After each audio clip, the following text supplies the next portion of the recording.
Hello, everybody. Welcome back to the show. I've got a new theatre show to talk. Well, it's not exactly a new theatre show. It's 400 years old or something. But it's a new production that's currently playing in Melbourne. It's The Duchess of Malfi by John Webster.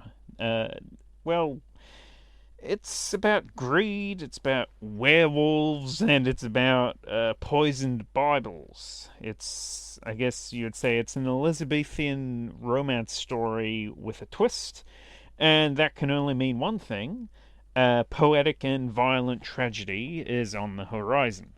Now, in Malfi, Italy, in the early 1500s, a funeral march heralds the end of the Duke of Malfi. His widow, the Duchess, played here by Christina Costigan, inherits his land and his substantial wealth. Now, loved by all, the Duchess is noble, independent, and brave, and also virtuous, everything that a leader should be. However, her two brothers could not be more different. Her twin brother Ferdinand, Justin Harris Parslow, is a vile beast of a man who's prone to outbursts.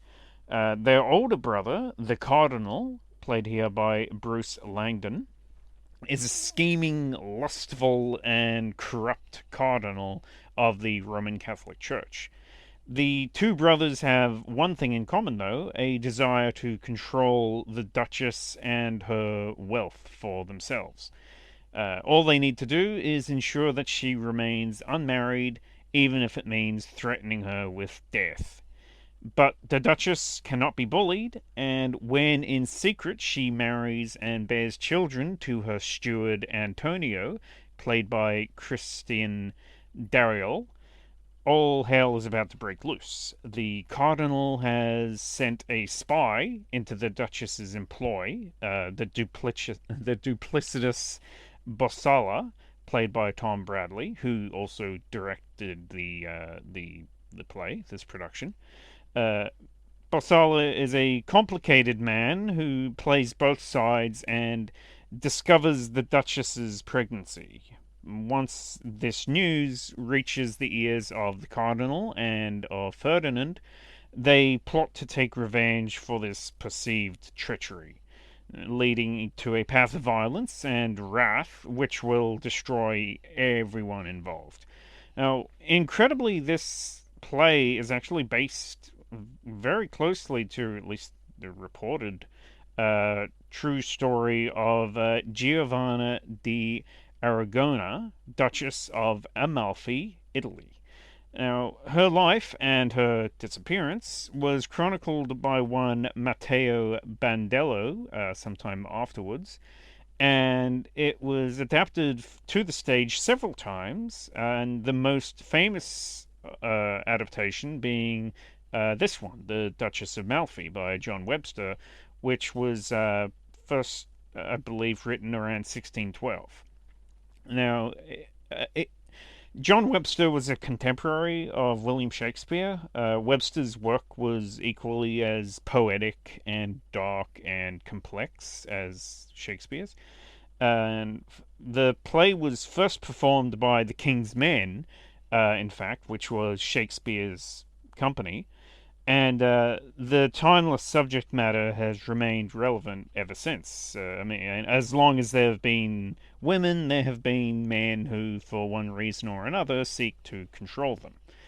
Now, this production of The Duchess of Malfi, adapted and directed by Tom Bradley, is performed by Errant Knave's theatre company. It's taking a very dark, very stylish spin on the 400-year-old classic, with very minimalist sets and a focus on sound design and moody lighting and fog.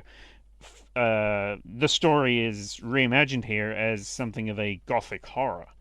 The tone is set from the start as the fog fills the cobblestone pavilion at North Melbourne's meat market. The funeral dirge, which opens the play, and gloomy atmosphere at first seems at odds with the love story between the Duchess and Antonio, but it is entirely fitting in its foreshadowing of the traumatic events which are to follow.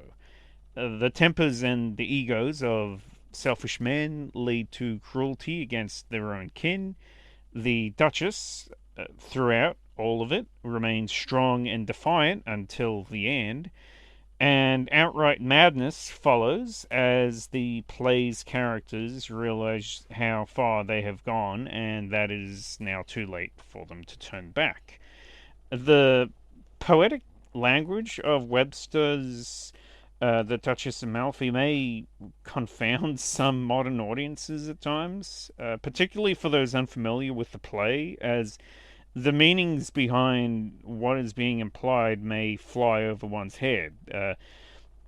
It is that very Shakespearean way of talking, the very poetic dialogue, which, if you'd be forgiven for not quite understanding what is being said, whether what they are saying is like when the play brings up a poisoned Bible.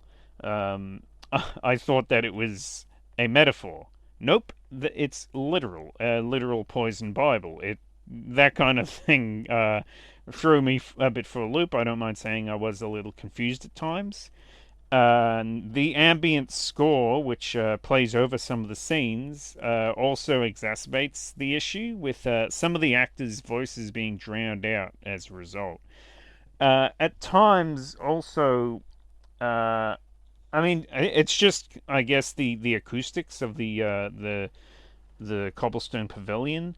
Sometimes characters walking off stage was louder than the actual dialogue that was being read out at the time.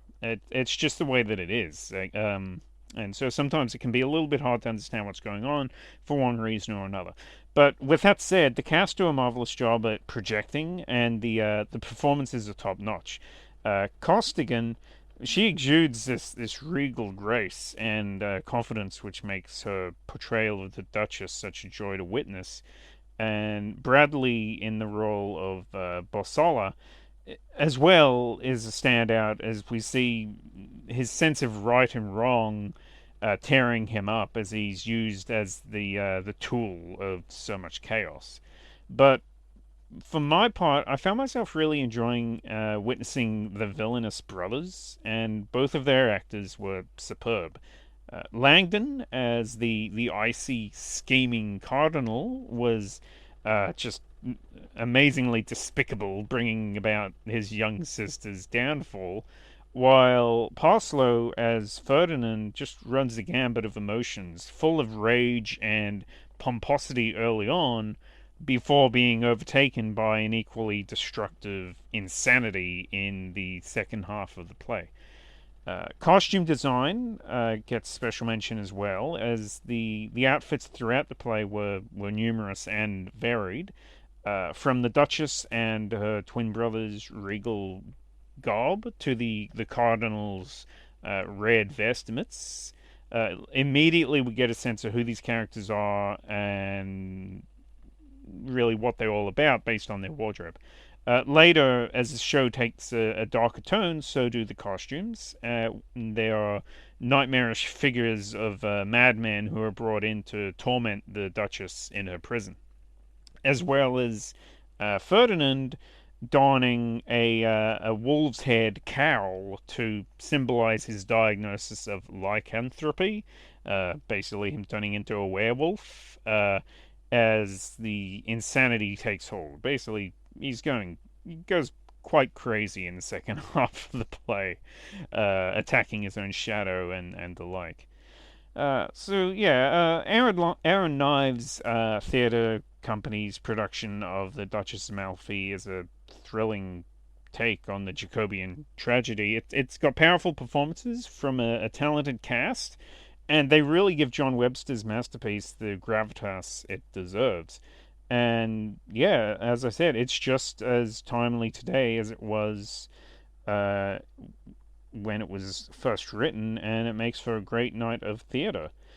And unfortunately, it has finished playing now by the time this goes to air, but if you're interested in what Errant Knives Theatre Company Errant Knaves Theatre Company is putting on next. Maybe they'll have another revival of this.